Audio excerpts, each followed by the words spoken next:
गजा में लड़ाई थमी तो वेस्ट बैंक में तेज हो गई है। कल की खबर है कि वेस्ट बैंक में 2 इजरायली सैनिक मारे गए हैं, 8 घायल हुए हैं। इसके अलावा भी वहां लगातार बमबारी हो रही है।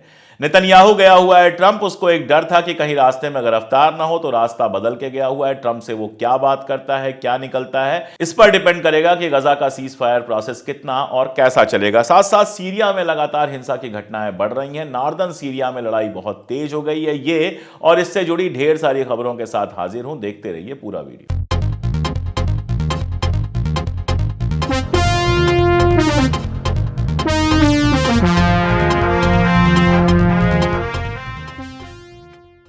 नमस्कार, मैं अशोक कुमार पांडे, स्वागत है आपका टीसीएच पर। हाजिर हूं इजराइल, फलस्तीन, लेबनान, ईरान, मिडिल ईस्ट और इसी के बहाने सारी दुनिया की खबरें लेकर। अभी सबसे बड़ी खबर तो यही है कि नेतन्याहू गया हुआ है ट्रंप से मिलने के लिए। ट्रंप ने बुलाया है उसको मिलने के लिए।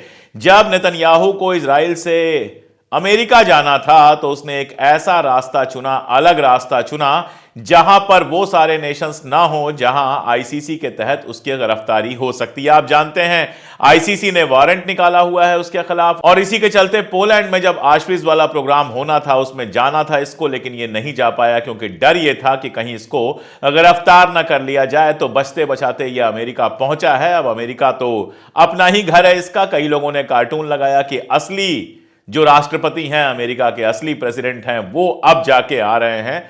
सब जानते हैं कि अमेरिका किस तरह से इजराइल के कहे में चलता है, और इसका सबसे बड़ा सबूत है कि उसके जाने से पहले ही ट्रंप का एक मैसेज आया, ट्रंप का एक आदेश आप कह लीजिए आया, जिसमें कांग्रेस के सामने उसने प्रस्ताव यह रखा हुआ है कि $1 बिलियन के हथियार इजराइल को और दे दिए जाएं।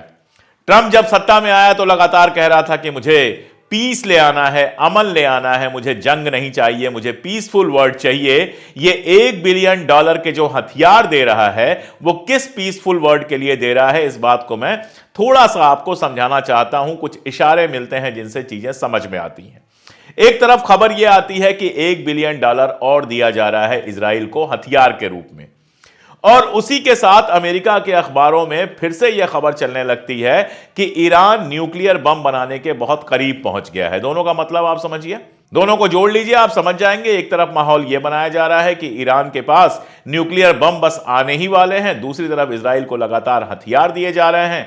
ईरान के नाम पर हथियार दिए जाएंगे और मारे जाएंगे मासूम फलस्तीनी, यह बिल्कुल तय है। और यह तय होना इस बात से भी समझ में आ जाता है कि जब मैं आपसे बात कर रहा हूं तो वेस्ट बैंक में फिर से जंग जैसी कंडीशन हो गई है। अभी कल की खबर है कि टुबास एक जगह है, टुबास वेस्ट बैंक में, वहां पर हमास ने हमला किया है जिसमें इजराइल के 8 सैनिक घायल हुए हैं और 2 सैनिक मारे गए हैं। इसके पहले लगातार ऐसी तस्वीरें आई हैं जिसमें जेनिन से, ट्यूबास से और आसपास की जगहों से, वेस्ट बैंक का जो पूरा इलाका है वहां से लगातार फलस्तीनियों को खाली कराया जा रहा है, वहां से जाने को बोला जा रहा है, बमबारी हो रही है, लगातार लोगों को मारा जा रहा है। मैंने आपको बताया था कि नाश्ता करते हुए एक परिवार के ऊपर गोलीबारी की गई जिसमें 2 साल की बच्ची मारी गई। तो गजा में जो जंग खत्म हुई है उसको वेस्ट बैंक में शुरू किया जा रहा है। इसके पीछे भी एक कारण है, उसको भी समझ लीजिए। ट्रंप जब पिछली बार राष्ट्रपति था तो उसने वेस्ट बैंक को इजराइल में मिला लेने की वकालत की थी। अब फिर से वो राष्ट्रपति बना है। कल उससे सवाल पूछा गया कि वेस्ट बैंक के अनेक्सेशन को लेकर आप क्या सोचते हैं। जो जवाब था उसका वो बेहद हैरान करने वाला जवाब हो सकता है। उसने कहा कि इजराइल के पास बहुत कम जमीन है। अगर मिडिल ईस्ट को देखें तो इजराइल बहुत छोटा सा मुल्क है, और उसकी टेबल पर एक पेन पड़ी हुई थी। उसने पेन हाथ में लिया और कहा कि अगर इस पेन को मिडिल ईस्ट मान लें तो इसके ढक्कन की जो टिप है वो इजराइल है। कहने का मतलब वही था कि इजराइल बहुत छोटा है। नेतन्याहू भी यही कहते हुए गया है कि सीमाओं को रीडिफाइन करने की बात करेंगे ट्रंप से, यानी ग्रेटर इजराइल का जो सपना है, इजराइल को बड़ा बनाने का सपना है, उसका डिस्कशन होगा ट्रंप के साथ। यानी ट्रंप अगर अलाउ कर देता है, अगर ट्रंप वेस्ट बैंक को मिलाने के लिए इजराइल को हां कर देता है, तो इसका मतलब होगा कि इजराइल वेस्ट बैंक के ऊपर बड़ा हमला करेगा। और अगर बड़ा हमला करेगा इसका मतलब यह होगा कि गजा में जो भी सीज फायर हुआ है वो किसी काम का नहीं रह जाएगा। जो लड़ाई गजा में चल रही थी वही लड़ाई वेस्ट बैंक में होगी, और अगले साल 2 साल तक फिर मिडिल ईस्ट का माहौल वैसा ही बना रहेगा। ज्यों ही वेस्ट बैंक पे जंग जैसी बात शुरू होगी त्यों ही लेबनान भी लड़ाई शुरू कर देगा, यानी हिजबुल्लाह भी लड़ाई शुरू कर देगा। हूथी जिसने इस समय रेड सी में शांति बनाई बनाई हुई है, अमन बनाया हुआ है, वो भी रेड सी पर हमले शुरू कर देगा और सारा माहौल वैसा ही बन जाएगा जो महीने भर पहले था। और इसका मतलब यह है कि एक बड़ी जंग की तरफ कभी भी मिडिल ईस्ट चला जाएगा। तो यह सारा नाटक जो अमन बनाने का है, वो नाटक अगर टूटता है तो फिर हालात वैसे ही बनेंगे जैसे हालात पहले थे। बाकी जगहों पे जो हो रहा है उस पर थोड़ी बात कर लें, फिर गजा पर और वेस्ट बैंक पे लौटेंगे। नॉर्दर्न सीरिया मैंने बताया था कि हॉटबेड बना हुआ है। कहने को जुलानी ने सीरिया के ऊपर कब्जा कर लिया है, लेकिन एक बहुत छोटा सा इलाका है जुलानी के पास। नीचे का जो इलाका है सीरिया का सदर्न इलाका, जिसकी बाउंड्री लगती है इजराइल के साथ, गोलन हाइट्स पे अब इजराइल का कब्जा है, उसके भी आगे बढ़ा हुआ है और उसका कहना है कि हम खाली करने वाले नहीं हैं। ये तो हो गया साउथ का हाल। अब जरा नॉर्थ में चलिए। नॉर्थ में लगातार टर्की की जो सेना है, टर्की की सेना जिनको सपोर्ट करती है, उस मिलिशिया और अमेरिका जिसको सपोर्ट करता है, उन कुर्दों के बीच में लगातार जंग चल रही है। अगर कल की खबर देखें तो नॉर्दर्न सीरिया में एक बम विस्फोट हुआ, एक कार बम विस्फोट हुआ और उसमें 21 लोग मारे गए।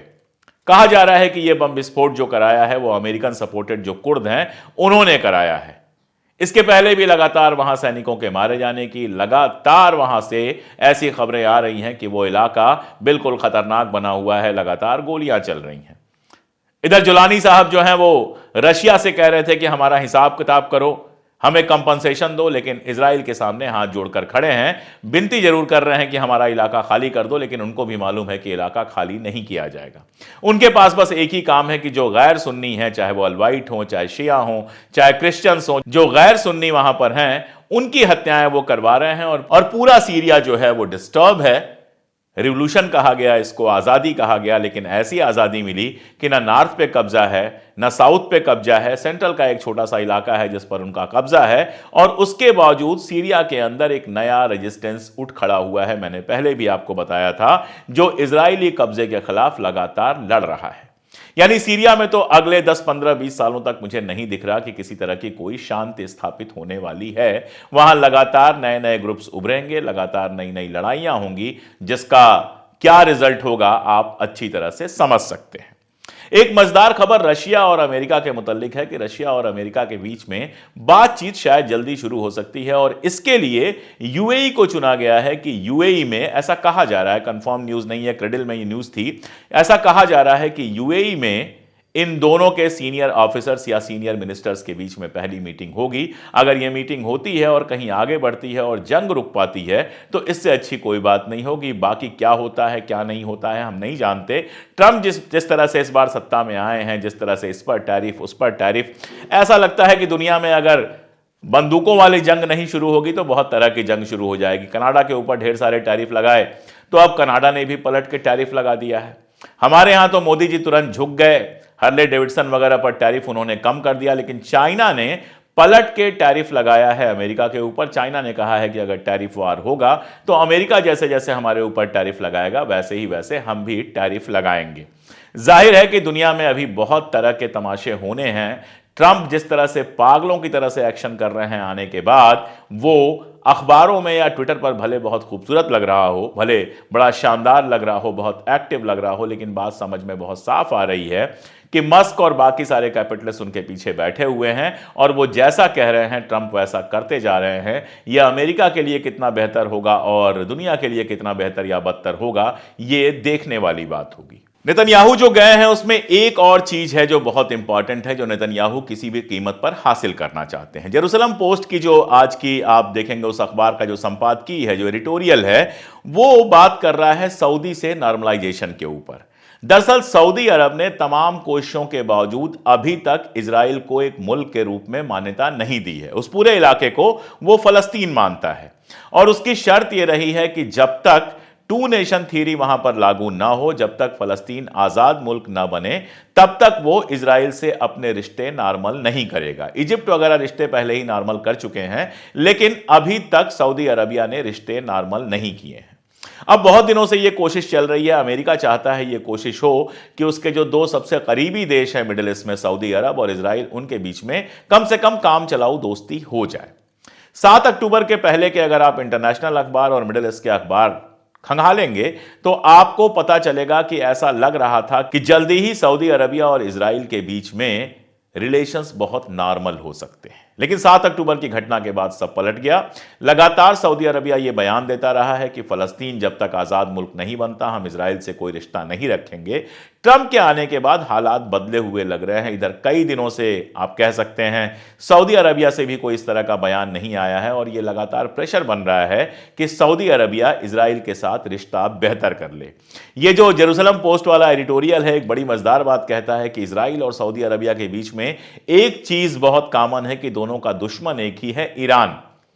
अब सऊदी अरबिया और ईरान की जो दुश्मनी है वही इजराइल और ईरान की भी दुश्मनी है। यह कहना तो एक बेवकूफ़ी होगी, लेकिन यह एक फैक्ट तो है ही कि अरब मुल्कों के बीच में जो आपसी झगड़े हैं उसका फायदा इजराइल ने बहुत कायदे से उठाया है और उस तरफ ही यह इशारा भी कर रहा है।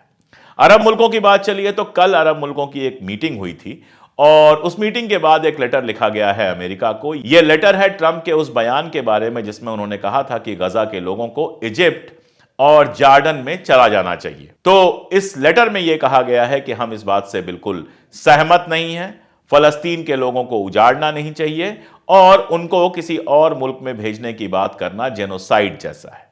अब लेटर है, लिखा गया है, उसके असर तो क्या ही होंगे। एक स्टैंड लिया गया है, इस स्टैंड पर वो कितना टिकते हैं, उसके लिए कितना आगे बढ़ते हैं, ये देखने वाली बात होगी। अभी तक का एक्सपीरियंस देखें तो इस लेटर में 2 नेशन थ्योरी की भी बात की गई है, फलस्तीन की आज़ादी की भी बात की गई है, लेकिन लगता नहीं है कि कागजी खाना पूर्ति से आगे ये लोग कुछ और करना चाहेंगे। इस बीच में गजा में जो चल रहा है उसको समझना बहुत जरूरी है। गजा में लोग लगातार लौट के आ रहे हैं, खासतौर पर नॉर्दर्न गजा में हॉस्पिटल्स की हालत बहुत खराब है और वहां की हेल्थ मिनिस्ट्री का कहना है कि नॉर्दर्न गजा में कम से कम अस्पतालों को फिर से खड़ा किए जाने की जरूरत है। साथ ही पहला राउंड खत्म होने के बाद सेकेंड राउंड जो निगोशिएशंस का है, जो सीज फायर का सेकेंड राउंड है, वो कितना सक्सेसफुल होगा इसको लेकर बहुत सारे क्वेश्चन मार्क लगे हुए हैं। खासतौर पे जिस तरह से वेस्ट बैंक में लड़ाई चल रही है उसको देखते हुए कई लोगों को यह शक है कि इजराइल सेकेंड राउंड का जो सीज फायर है उसको सक्सेसफुल होने देगा या नहीं होने देगा।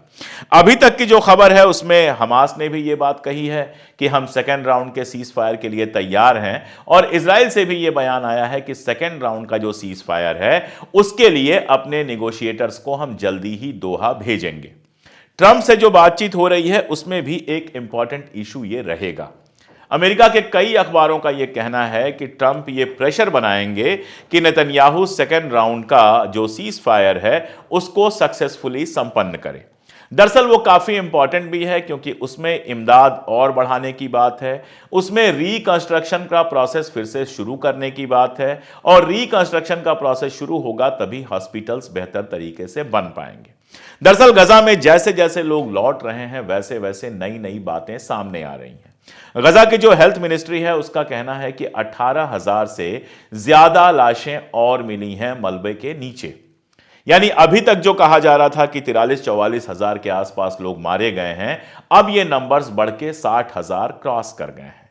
यानी ये जो जंग चली है 14 महीने, इसमें 60,000 के आसपास लोग मारे गए हैं। इससे ज्यादा लोग हैं जो घायल हैं। रफा क्रॉसिंग खुली है, उससे फायदा यह हुआ है कि काफी सारे ऐसे लोग जिनको इलाज की जरूरत थी और जिस इलाज की जरूरत थी वो गजा में अवेलेबल नहीं था, वो इजिप्ट गए हैं और इजिप्ट से दूसरे मुल्कों में भी जा सकते हैं इलाज के लिए। रफा बॉर्डर के ऊपर पीए का भी कंट्रोल है, पैलेस्टीनियन अथॉरिटी का कंट्रोल है, जिसकी वजह से वहां आना जाना थोड़ा आसान हुआ है।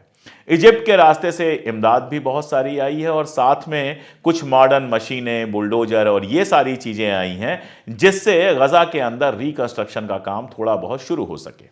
ऐसे में अगर सेकेंड फेज का जो सीज फायर होना है वो सक्सेसफुल नहीं होता है तो ये सारी जो अभी तक की कवायद है, ये सारी कवायद सिर्फ और सिर्फ होस्टेज ट्रांसफर तक रह जाएगी, उसके आगे नहीं पहुंचेगी। जबकि गजा में अभी सबसे ज्यादा जरूरी है रिकंस्ट्रक्शन। खास तौर पे जो इंफ्रास्ट्रक्चर है, जो हॉस्पिटल्स हैं, सड़कें हैं, पीने के पानी की बात है, इन सारी चीजों को रीस्टैब्लिश करने की बहुत जरूरत है। लेकिन वेस्ट बैंक में जिस तरह की लड़ाई चल रही है, मैंने आपको बताया कि यह कभी भी कैसे भी डिस्टर्ब हो सकता है। सच कहें तो बहुत सारा दारोमदार ट्रंप के ऊपर है। अगर ट्रंप इजराइल को ऐसे ही पैम्पर करते रहेंगे और वेस्ट बैंक में अपनी एक्टिविटीज के लिए पूरी फ्रीडम दे देंगे तो सीज फायर जैसी चीज बहुत दिनों तक नहीं चलने वाली है। इसीलिए इंतजार कीजिए कि नेतन्याहू और ट्रंप की बातचीत में क्या निकल के आता है। जैसे ही डिटेल्स आएंगी मैं फिर से आपको अपडेट करूंगा। जुड़े रहिए हमारे साथ, देखते रहिए हमारे वीडियोस। आप हमारी ताकत बनेंगे तभी तो हम लगातार सच कह सकेंगे। आज के लिए इतना ही, बहुत शुक्रिया।